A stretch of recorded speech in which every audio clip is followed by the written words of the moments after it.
एक गांव के अंदर एक घर में एक अकेली बुजुर्ग महिला रहा करती थी। एक दिन सुबह सुबह तीन व्यक्ति उस महिला के दरवाजे पर आते हैं और वहां आकर जोर जोर से आवाज लगाकर उसे बाहर बुलाने लगते हैं। जैसे ही वह महिला बाहर आती है तो वे हाथ जोड़कर गिड़गिड़ाकर उससे माफी मांगने लगते हैं और कहते हैं, मां जी, हमें माफ कर दो, हमसे बहुत बड़ी गलती हो गई। यह सब देखकर वह बुजुर्ग महिला काफी हैरान हो जाती है। साथ ही गांव के वे लोग जो जोर जोर से आवाज सुनकर वहां इकट्ठा हो गए थे, वे भी यह देखकर चकित हो जाते हैं कि आखिर इन लोगों को ऐसा क्या हो गया जो ये बुजुर्ग महिला से माफी मांग रहे हैं। कौन थे वे लोग और किस वजह से उस बुजुर्ग महिला से माफी मांग रहे थे? पूरी कहानी की सच्चाई जानने के लिए वीडियो को अंत तक जरूर देखें। प्रतापगढ़ के पास पासी के गांव में एक लड़का रहा करता था जिसका नाम था अविनाश। अविनाश के घर में उसकी मां थी। उसके पिता की मौत काफी समय पहले हो चुकी थी। अविनाश अभी स्कूल की पढ़ाई कर रहा था। अविनाश पढ़ाई लिखाई में काफी होशियार था क्योंकि उसे अपनी मां की हालत के बारे में पता था। उसकी मां मेहनत मजदूरी करके उसे पढ़ा रही थी और सोच रही थी कि बेटा अच्छी तरह से पढ़ जाएगा तो कामयाब हो जाएगा। इसके बाद उनके सुख के दिन लौट आएंगे। इसी सोच के साथ उसकी मां मेहनत मजदूरी करके अपने बेटे को पढ़ाती है। अविनाश भी अपनी मां की उम्मीदों पर खरा उतरता है। जब उसकी स्कूली शिक्षा पूरी हो जाती है तो वह आगे की पढ़ाई करता है। पढ़ाई पूरी करने के बाद वह एक वकील बन जाता है। वकील बनने के बाद वह प्रैक्टिस करता है और धीरे धीरे चारों ओर फेमस हो जाता है। अच्छा खासा रुपया पैसा भी कमाने लगता है। इन सब बातों को देखकर उसकी मां बहुत प्रसन्न होती है। अब वह दूसरों के घरों में काम करने भी नहीं जाती। मां और बेटा अपने घर में खुशी खुशी रहते हैं। तभी एक दिन उसकी मां कहती है, बेटा, अब तू अच्छा कमाने लगा है, तेरी पढ़ाई लिखाई भी पूरी हो गई है, तो क्यों ना मैं तेरी शादी कर दूं। बेटा जवाब देता है, ठीक है मां, अगर आपको ऐसा लगता है तो बेशक आप मेरी शादी कर दो, मुझे कोई परेशानी नहीं है। इसके बाद मां अपने बेटे के लिए इधर उधर लड़की ढूंढने लगती है। खोजने पर उन्हें एक लड़की मिलती है जिसका नाम रेशमा है। रेशमा पढ़ी लिखी होती है और अच्छे संस्कारों वाली भी होती है। इसके बाद रेशमा और अविनाश की शादी हो जाती है।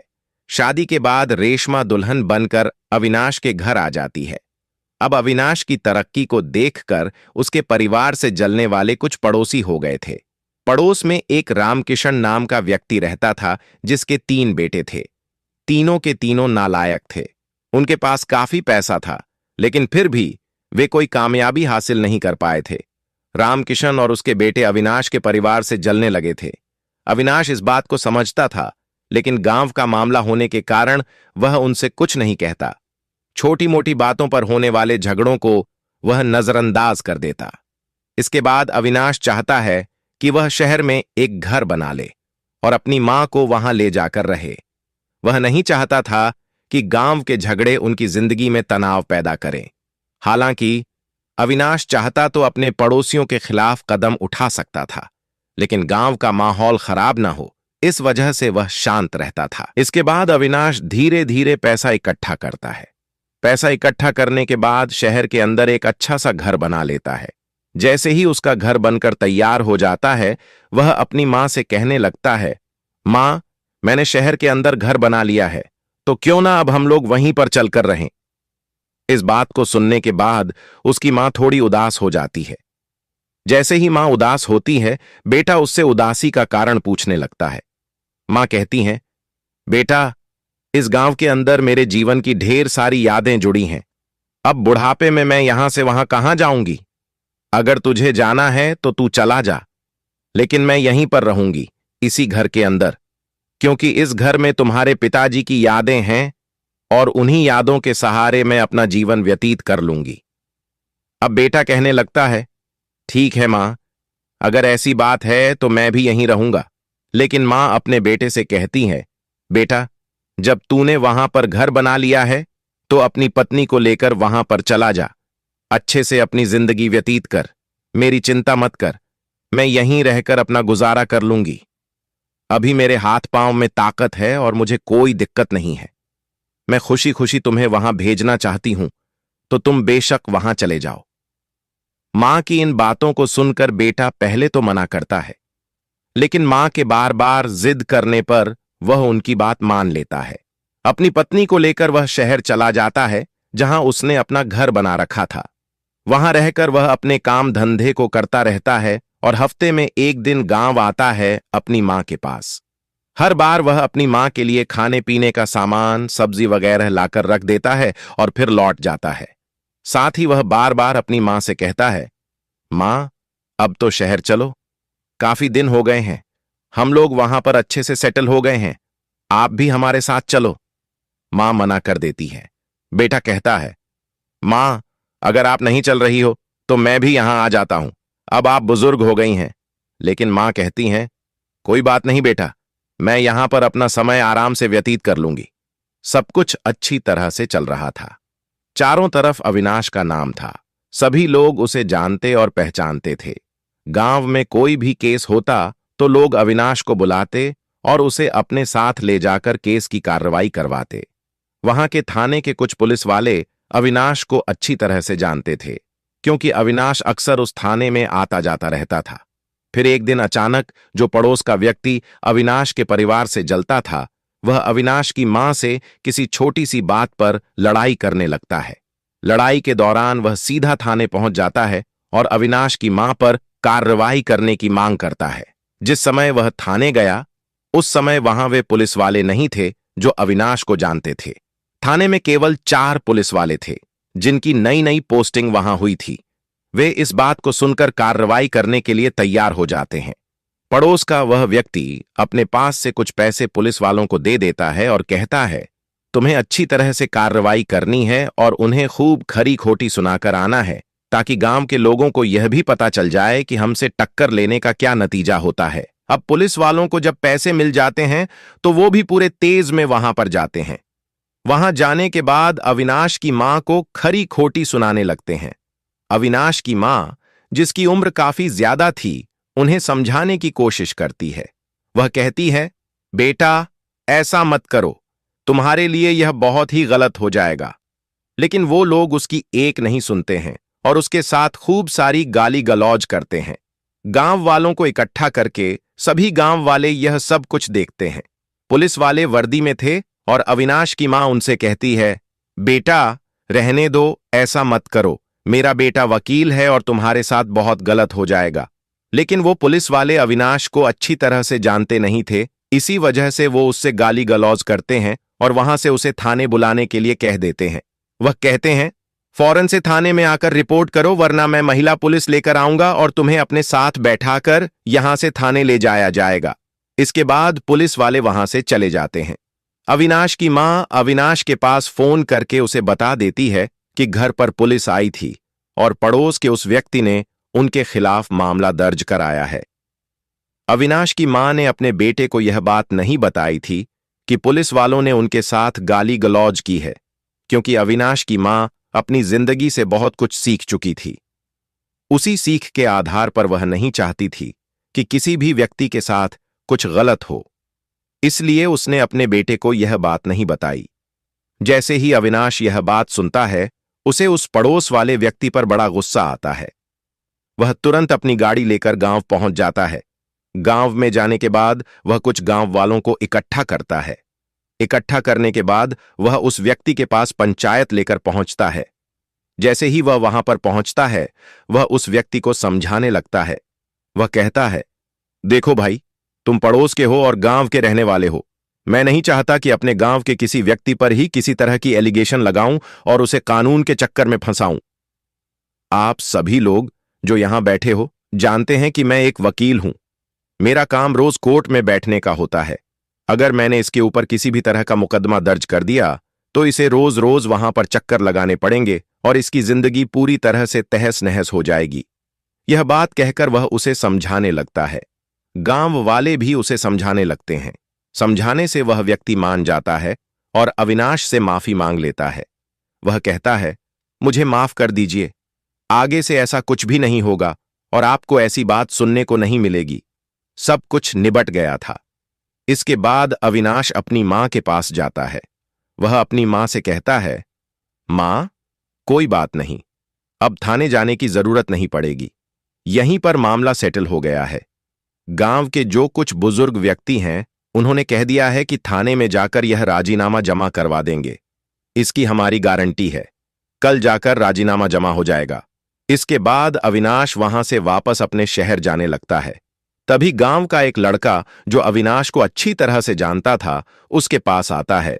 वह उसे बताता है कि उसकी मां के साथ गाली गलौज की गई थी। वह कहता है, बात तो ठीक है, इससे तो तुम्हारा मामला निबट गया, लेकिन पुलिस वालों ने जो तुम्हारी मां के साथ किया वह बिल्कुल भी अच्छा नहीं है। हमें यह बात बिल्कुल अच्छी नहीं लगी, लेकिन अगर तुम इस बात को ऐसे ही छोड़ना चाहते हो तो बेशक छोड़ दो। यह बात जैसे ही अविनाश सुनता है उसे यह बात बहुत बुरी लगती है। अभी तक उसे यह बात नहीं पता थी कि उसकी मां ने उससे यह बात छुपाई है। यह बात सुनकर अविनाश का खून खौलने लगता है। इसके बाद वह वहां से सीधा उस थाने में चला जाता है जहां के पुलिस वाले उसकी मां के साथ गाली गलौज करके गए थे। जैसे ही अविनाश थाने में जाता है वहां का थाना इंचार्ज उसे अच्छी तरह से जानता है। अविनाश को आते हुए देखकर वह तुरंत कुर्सी से खड़ा हो जाता है और कहता है, आओ जी वकील साहब, आपका यहां कैसे आना हुआ? अगर कोई बात थी तो हमें बुला लेते, हम खुद आपके पास हाजिर हो जाते। उन दोनों की अच्छी खासी जान पहचान थी। अविनाश ज्यादातर मामलों को थाने पर ही रफा दफा करवा दिया करता था और गांव वालों से कहता था कि कोर्ट का चक्कर मत लगाओ, वरना तुम्हारी जिंदगी खराब हो जाएगी और बार बार तुम्हें तारीखों पर जाना पड़ेगा। इसी वजह से थाना इंचार्ज को पता था कि अविनाश बहुत ही अच्छा व्यक्ति है। उसने यह बात कही थी। इसके बाद अविनाश उनके पास जाकर बैठ जाता है और उनसे बातें करने लगता है। बातों ही बातों में अविनाश उनको बताता है कि मेरे पड़ोस वाले व्यक्ति ने मुझ पर कोई एप्लीकेशन दर्ज की थी और उसके बाद आपके यहां से 3 पुलिस वाले वहां पर गए थे। इसके बाद जो थाना इंचार्ज होते हैं वो पता करते हैं और पता करने के बाद उन्हें अन्य पुलिस वालों से यह पता चलता है कि फलाना फलाना व्यक्ति उस दिन वहां पर गए थे। थाना इंचार्ज बताता है, हां, हमारे थाने से गए थे और 3 पुलिस वाले थे। तो अविनाश उन लोगों को वहां पर बुलाने के लिए कहने लगता है। थाना इंचार्ज पूछने लगता है, आखिर ऐसा क्या हुआ जो तुम उन लोगों को यहां पर बुलाना चाहते हो? अविनाश पूरी कहानी उस पुलिस वाले को बता देता है। वह कहता है, पड़ोस का ही मामला था, उसने एप्लीकेशन दर्ज कर दी और उसके बाद ये पुलिस वाले वहां पर चले गए। मेरी मां के साथ गाली गलौज करके आए हैं सभी गांव वालों के सामने। इन लोगों ने ऐसा किया है तो मैं इन लोगों को छोड़ने वाला नहीं हूं, लेकिन एक बार मैं इनसे मिलकर पूछना चाहता हूं कि ऐसा क्या हुआ जो बुजुर्ग महिला से इतनी बदतमीजी से बात कर रहे थे। इसके बाद थाना इंचार्ज वहां पर उन पुलिस वालों को बुलाता है। अविनाश उनसे बात करने लगता है। बातों ही बातों में अविनाश उन लोगों को बता देता है कि मैं वकील हूं और मेरी ही मां के साथ तुम लोगों ने ऐसा किया था।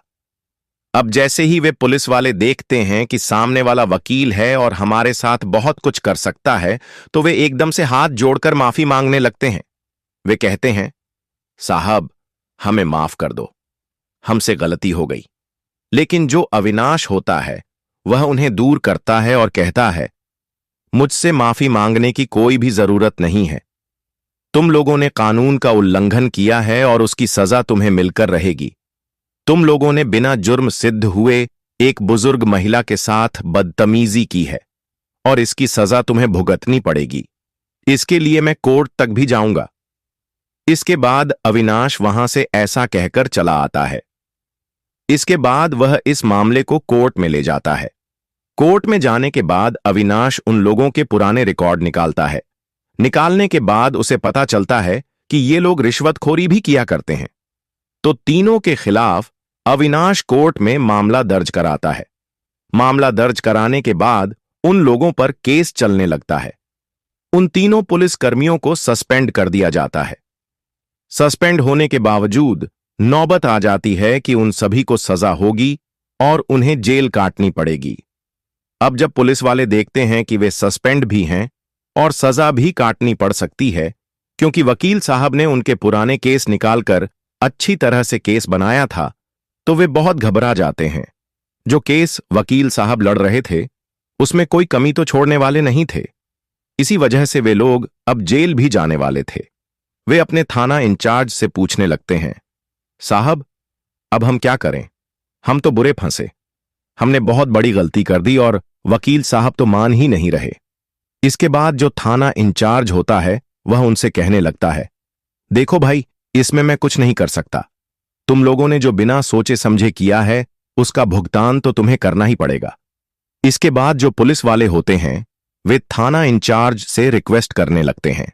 उनकी रिक्वेस्ट सुनकर थाना इंचार्ज उन्हें एक राह बताता है।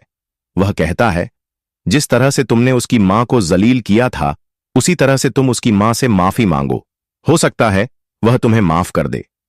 इस बात को सुनकर वे तीनों पुलिस वाले इस बात के लिए तैयार हो जाते हैं। दूसरे दिन सुबह सुबह वे सादे कपड़ों में उसी घर पर पहुंच जाते हैं। घर के बाहर खड़े होकर जोर जोर से आवाज लगाकर उस बुजुर्ग महिला को बाहर बुलाने लगते हैं। वे कहते हैं, मां जी, बाहर आओ, आपसे हमें कुछ काम है।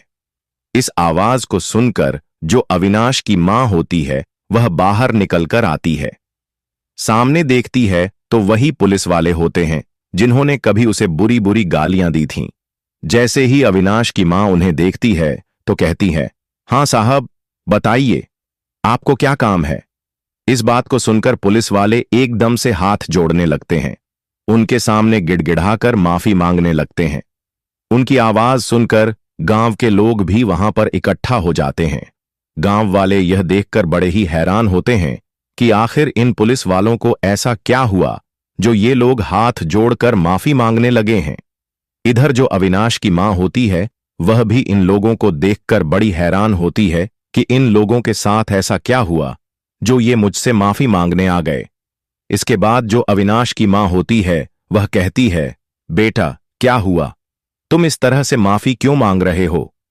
तो वे पुलिस वाले कहने लगते हैं, मां, आपके बेटे से तो हमने कई बार माफी मांग ली, लेकिन वो हमारी बात नहीं मान रहे हैं। हमारी नौकरी भी चली गई है और आप उनसे कहकर हमें माफ करवा दीजिए ताकि हम अपने बच्चों को पाल सकें और अपने जीवन को अच्छी तरह से व्यतीत कर सकें। जिंदगी में आगे से हम कभी भी ऐसा काम नहीं करेंगे। जो कुछ भी हुआ है इसे हमारी पहली गलती समझकर वो हमें माफ कर देगा और हमारे उस केस को बंद करा देगा जिस केस को वो लड़ रहा है। इसके बाद जो अविनाश की मां होती है वो उनसे कहती है, बेटा, तुम चिंता मत करो, मैं अपने बेटे को समझा दूंगी और तुम लोगों को किसी भी परेशानी लेने की जरूरत नहीं है। इसके बाद जो वे पुलिस वाले होते हैं एक बार फिर से सभी गांव वालों के सामने हाथ जोड़कर उनके पैरों को पकड़कर माफी मांगते हैं। वे कहते हैं, मां जी, हमें माफ कर देना, हमसे बहुत बड़ी गलती हो गई और जीवन में आगे से कभी भी हम ऐसा नहीं करेंगे। ऐसा कहकर वे वहां से वापस चले गए थे। अविनाश की मां अविनाश को फोन कर देती है और कहती है, बेटा, यह तुमने क्या कर रखा है? उन पुलिस वालों के साथ ऐसा क्या कर दिया जो वो लोग यहां पर माफी मांगने के लिए आए हैं? इसके बाद अविनाश पूरी की पूरी बात अपनी मां को बता देता है और कहता है, मां, अगर तुम्हारे साथ ऐसा कुछ हुआ था तो तुमने मुझे क्यों नहीं बताया? तो मां उससे कहती है, बेटा, मैं नहीं चाहती थी कि मेरी वजह से किसी को भी कोई परेशानी हो, इसी वजह से मैंने नहीं बताया, क्योंकि अगर तुझे पता चलता तो तू इनके साथ बहुत कुछ गलत भी कर सकता था और मैं नहीं चाहती थी कि मेरी वजह से तुम्हें किसी भी परेशानी का सामना करना पड़े। इसके बाद अविनाश कहता है, तुमने नहीं बताया तो गांव वालों ने तो मुझे बता दिया। लेकिन जब अविनाश की मां उससे कहती है कि बेटा, वो लोग माफी मांगने के लिए आए हैं और गांव वालों के सामने उन्होंने माफी मांगी है, तो इसके बाद जो अविनाश होता है उन लोगों को माफ कर देता है।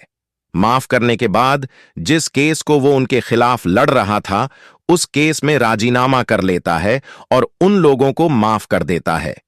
अब अविनाश जब भी अपने गांव आता है तो गांव के लोग बहुत ही इज्जत के साथ उसे देखा करते हैं। तो दोस्तों, यह थी आज की कहानी जहां पर एक वकील साहब की मां से पुलिस वालों ने बदतमीजी की, लेकिन उसके बदले में वकील साहब ने पुलिस वालों के साथ कुछ ऐसा कर दिया जिससे वो जिंदगी भर नहीं भूलेंगे और आगे से कुछ ऐसा करने से पहले 100 बार सोचेंगे। आप क्या कहना चाहते हो अविनाश के बारे में? आप क्या कहना चाहते हो अविनाश की मां के बारे में? आपकी जो भी राय है कमेंट सेक्शन में लिख सकते हो, लोगों के साथ शेयर कर सकते हो वीडियो अगर अच्छी लगी हो तो वीडियो को लाइक करें और चैनल को सब्सक्राइब जरूर करें ताकि हमें थोड़ा सा हौसला मिले आप लोगों के लिए ऐसे ही अच्छे अच्छे वीडियो बनाने के लिए। इन कहानियों को सुनाने का उद्देश्य किसी को परेशान करना बिल्कुल भी नहीं है। यह कहानियां आपको इसलिए सुनाई जाती हैं ताकि आप लोग इन कहानियों में से कुछ न कुछ सीख सको और अपने जीवन में उस चीज को अप्लाई कर सको। मिलते हैं किसी नेक्स्ट वीडियो में नए टॉपिक के साथ। तब तक के लिए जय हिंद, जय भारत, जय हिंदुस्तान।